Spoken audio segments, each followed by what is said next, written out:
Hello dear student, आज हम लोग सीबीएसई बोर्ड की एक्सरसाइज 11.1 का क्वेश्चन नंबर 10 यहाँ से स्टार्ट करते हैं।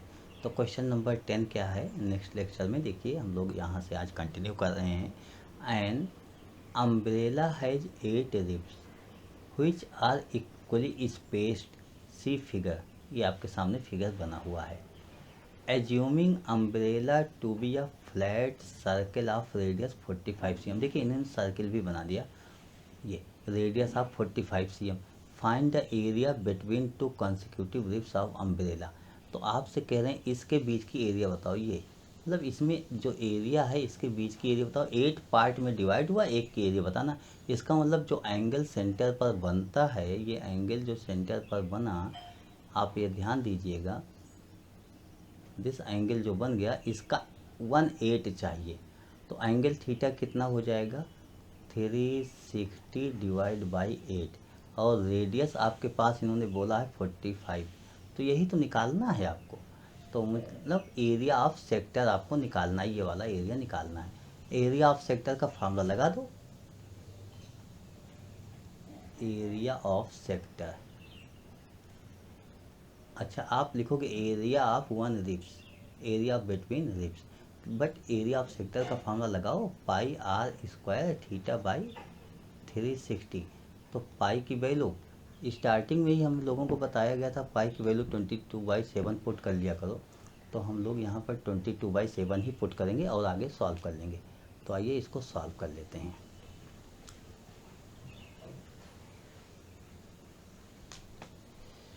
देखिए जब इसको सॉल्व करेंगे तो ये होगा 22/7 इंटू आर स्क्वायर। आर हमारे पास 45 है,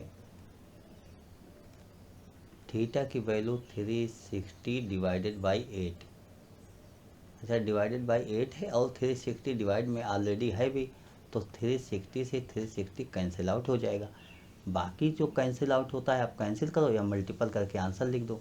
कैंसिल क्या होता है, ये 11 हो जाएगा, ये 4 हो जाएगा, और तो कुछ हमारे पास कैंसिल नहीं हो रहा है। बाकी हम मल्टीपल कर लेते हैं, तो ये मल्टीपल करके लिखो। 7 4 जा 28 हो जाएगा, और न्यूमरेटर का मल्टीपल जब आप इसको मल्टीपल करोगे तो ये होगा 22275। ये 5 है तो 5 दिस। और एरिया आपका सेंटीमीटर में थी तो सेंटीमीटर स्क्वायर, बस आपका आंसर हो गया। आप इसको डिवाइड कर लेना अगर आपको डिवाइड करना, नहीं तो यही आंसर हो गया आपका। अब हम लोग इस क्वेश्चन से नेक्स्ट क्वेश्चन की ओर मूव करेंगे। ये क्वेश्चन हमारा सॉल्व हो गया। अब हम लोग क्वेश्चन नंबर 11 देखेंगे।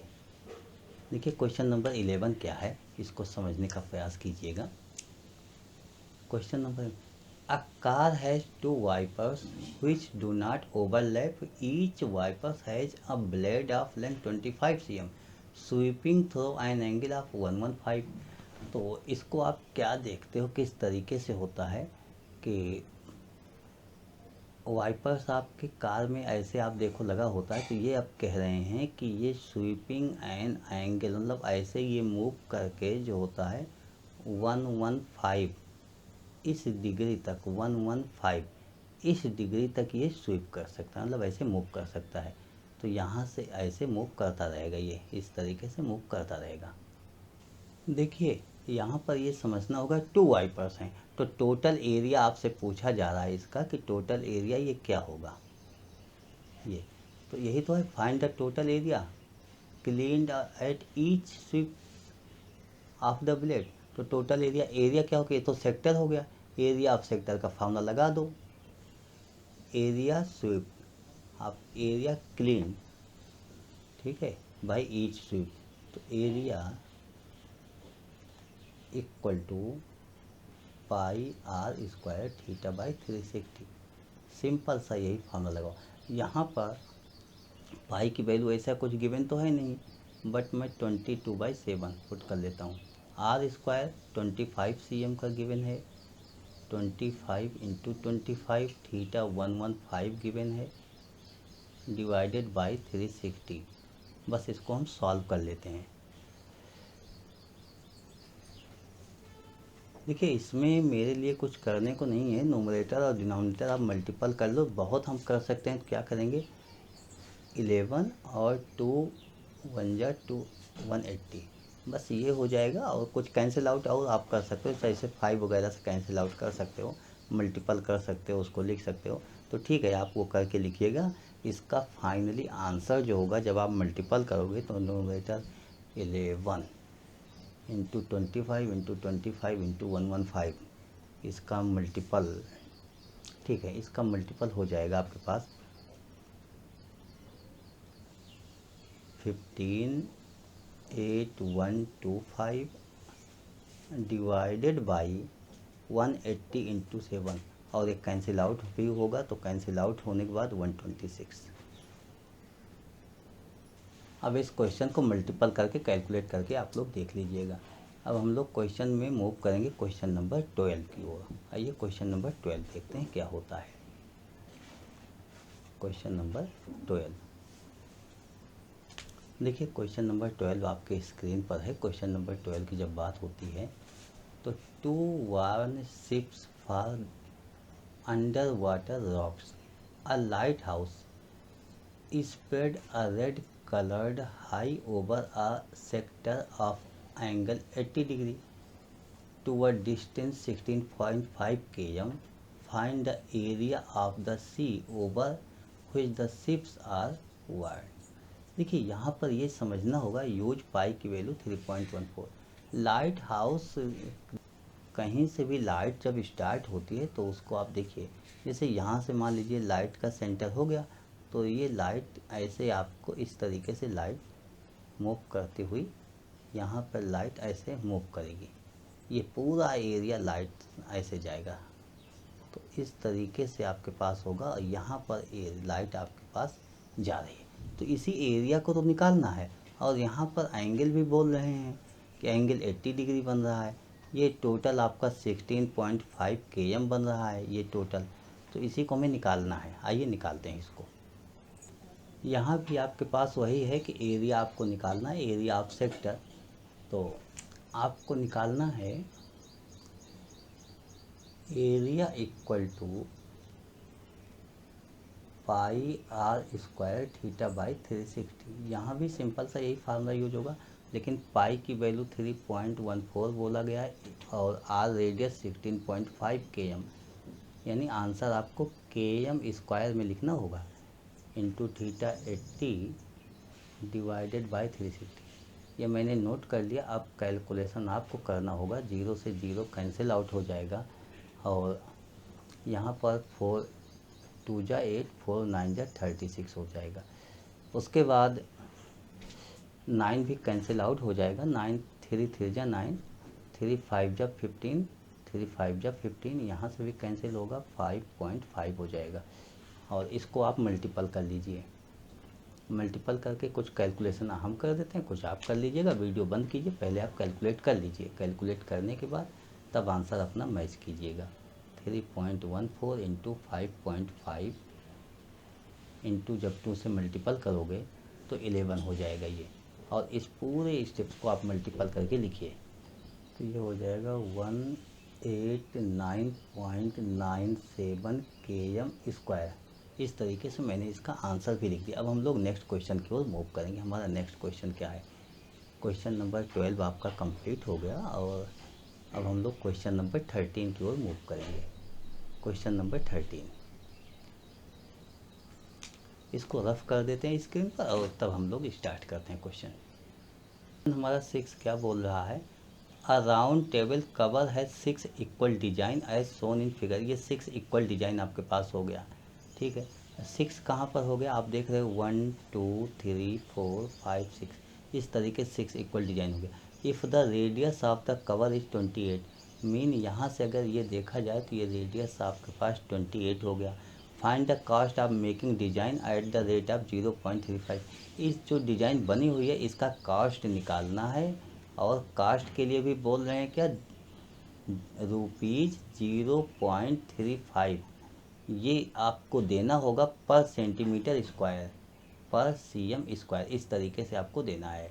तो ठीक है, पहले हमें इसकी एरिया तो निकले, और ये एरिया आप कैसे निकलोगे, निकालोगे, ये आपका बन रहा है सेगमेंट। तो एरिया ऑफ सेगमेंट आपको निकालना है। लेकिन याद रखिएगा कि 6 इक्वल पार्ट में है, 6 इक्वल पार्ट, टोटल एंगल यहाँ पे 360 होता है। इसका मतलब हुआ 360 को 6 से डिवाइड करो तो ये एंगल आपका 60 डिग्री हो गया।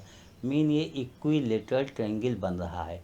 तो यहाँ पे समझना होगा कि ये क्या बन गया, इक्विलेटरल ट्रायंगल बन गया। तो क्वेश्चन आसान हो गया। Area of segment equal to, हम लोग स्टार्ट करते हैं,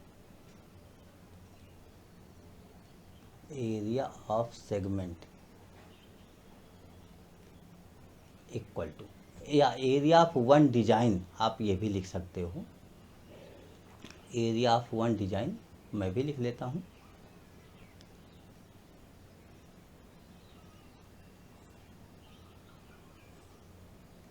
वन डिजाइन इक्वल टू क्या हो जाएगा, एरिया ऑफ सेक्टर का फार्मूला लगेगा pi r square theta by 360। Formula तो हमारे पास वही होगा, फार्मूला बदलता नहीं है, pi r square theta by 360 minus area of equilateral triangle under root 3/4 side square. देखिए पाई की वैल्यू 3.14 पुट करने के लिए बोला गया था या नहीं, शायद नहीं बोला गया था, लेकिन पाई की वैल्यू हम लोग 22/7 यहाँ पुट करेंगे। उसका रीज़न है कि आर जो है 28 गिवन है, ये कैंसिल आउट हो जाता है। 28 इंटू 28, थीटा आपके पास 60 होगा अपॉन 360 हो गया, माइनस इसमें √3 की वैल्यू 1.7 पुट करने के लिए बोला गया था, इंटू साइड मतलब वही साइड हो जाएगा 28 इंटू 28 डिवाइडेड बाई 4। यही हमें कैलकुलेट करना है। देखिए अगर हम थोड़ा सा ध्यान दें तो यहाँ पर कुछ कॉमन हो रहा है। मैं कॉमन लेने के हमेशा पक्ष में रहता हूँ। 28 इंटू 28 ये कॉमन है, लेकिन यहाँ पर मैं नहीं कहूँगा, क्योंकि यहाँ पर अगर कॉमन ले लोगे तो 7 वाला रह जाएगा, कैंसिल नहीं होगा। तो पहले हम कैंसिल करते हैं। 7 4 जा 28, 60 से ये 6 हो जाएगा, और उसके बाद हम लोग जो कैंसिल हो सके वो कैंसिल कर लेते हैं। 2 2 जा 4, 2 3 जा 6, अब ये नहीं कैंसिल होगा। उसके बाद इधर कैंसिल होता है, 4 7 जा 28। ठीक है, कोई बात नहीं, हमारे पास एक 28 तो कॉमन है, तो जो कॉमन हो रहा है उसको मैं कॉमन लेता हूँ। देखिए 28 इसमें कॉमन हो जाएगा, तो पहले मैं 28 कॉमन ले लेता हूँ।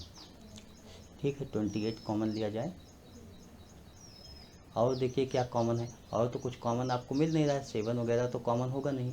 ब्रैकेट लगा देंगे, यहाँ पर 22 होगा इंटू 2 होगा, तो इसका मतलब 22 एंड 2 ये मैंने नोट कर लिया, डिवाइड में 3 होगा, माइनस 1.7 इंटू 7 दिस हो गया। यही कैलकुलेट आपको करना है। 22 2 जा 44 डिवाइड बाई 3 माइनस 7 7 जा 49 11। अच्छा ये सब आपको टेबल याद होनी चाहिए। 17 इंटू 7 ये हो गया, और इसको हम लोग एलसीएम लेके सॉल्व कर लेंगे। तो एलसीएम लेके सॉल्व कर लेते हैं और उसके बाद आंसर अपना नोट कर लेते हैं। वीडियो बंद कीजिए, मैं हमेशा बोलता हूँ कैलकुलेट आप लोग कीजिए, उसके बाद आंसर मैच कर लीजिएगा। 3 हो गया, 44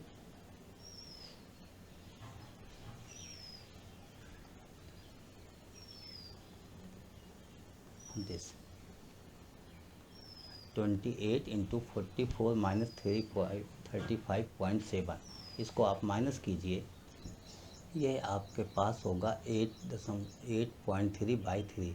अब हम लोग इसको मल्टीपल करके 3 से डिवाइड करें, या 3 से ना भी डिवाइड करें, लेकिन हमें मल्टीपल करना ही होगा इसको।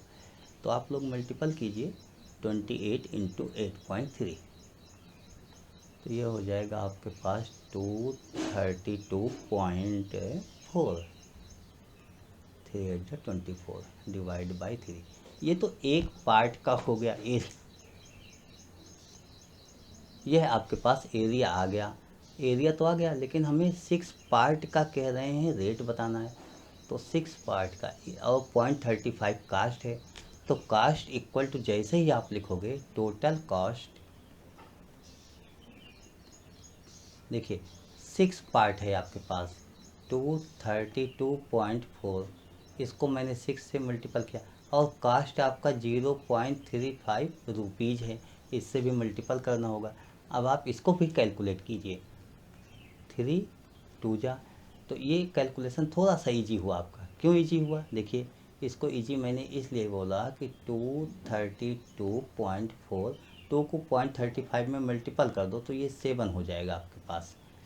तो 7 और 0 होगा तो 0 नहीं लिखेंगे, पॉइंट यहाँ पर यूज कर लेंगे स्टार्टिंग में। अब 7 से ही आपको सिंपल सा मल्टीपल करना है। 7 4 हो गए तो ये होगा रुपीज़ में यही आएगा 162.68, दिस रुपीज़ आपका आंसर हो गया। तो इसको इस तरीके से आप सॉल्व कर लीजिएगा। अब हम लोग नेक्स्ट क्वेश्चन देखते हैं क्या हमारे पास होता है। नेक्स्ट क्वेश्चन, आइए नेक्स्ट क्वेश्चन देखते हैं। नेक्स्ट क्वेश्चन हमारे पास जो होता है, लास्ट क्वेश्चन शायद है आपका, जी हाँ, क्वेश्चन नंबर 14 लास्ट क्वेश्चन आपका है। तो आइए देख लेते हैं क्वेश्चन नंबर 14 क्या है। देखिए क्वेश्चन नंबर 14 है, tick the correct answer in the following area of sector of angle pi in degree of a circle with radius R. Simple सी बात है, एरिया ऑफ क्या कह रहे हैं, एरिया ऑफ सेक्टर। तो area of sector, area of sector क्या होता है, pi r square theta by 360, यही तो हो गया। लेकिन इन्होंने बोला नहीं, पाई रेडियस को कैपिटल आर लिखना है, आर स्क्वायर पाई डिग्री, ये पाई सॉरी पी डिग्री अपॉन 360, इस तरीके से आपके पास हो गया और इसी को आपको सॉल्व करना है। तो आपको इसमें से आंसर देख के बताना। देखिए आंसर हम कोई भी देखें तो यहाँ पर 360 अगर डिवाइड है तो 360 इसमें है, अगर इसमें है तो ये मैच ही हमारे पास आर स्क्वायर नहीं मैच कर रहा है। आर स्क्वायर कहाँ पर मैच किया हम ये बात देखेंगे। तो पाई आर स्क्वायर पी यहाँ पर मैच तो किया, लेकिन 180 से डिवाइड है तो ये भी नहीं होगा। उसके बाद पाई आर स्क्वायर पी, ये हम यहाँ पर देखेंगे, पाई आर स्क्वायर पी ये मैच किया लेकिन 2 से मल्टीपल है। तो जाहिर सी बात, अगर ये 2 पाई आर स्क्वायर पी यहाँ पे 2 मल्टीपल होगा तो डिनोमिनेटर में भी 2 से मल्टीपल होगा, इसलिए 720। तो ये वाला आंसर आपका मैच कर गया, मीन यही आपका आंसर होगा। बाकी ये नहीं होगा क्योंकि आर स्क्वायर नहीं था, इस पर मैंने डिस्कस नहीं किया। यहाँ पर आर स्क्वायर नहीं था इसलिए मैंने इस पर भी डिस्कस नहीं किया। तो आप लोग ऑप्शन देख के जब सॉल्व करोगे तो ये कहोगे यहाँ आर स्क्वायर नहीं, यहाँ आर स्क्वायर नहीं, हम इसको नहीं डिस्कस करेंगे। हमारे पास डिस्कस करने के लिए 2 ही थे ऑप्शन, यहाँ 180 थे, 180 यहाँ पर न्यूमरेटर में 2 था नहीं, इसलिए कैंसिल आउट होने के चांस नहीं। तो हमारा आंसर फाइनली लास्ट वाला ही होगा और ये हमारा आंसर हो जाएगा। I hope you understood explanation of these questions. Okay, thank you, bye.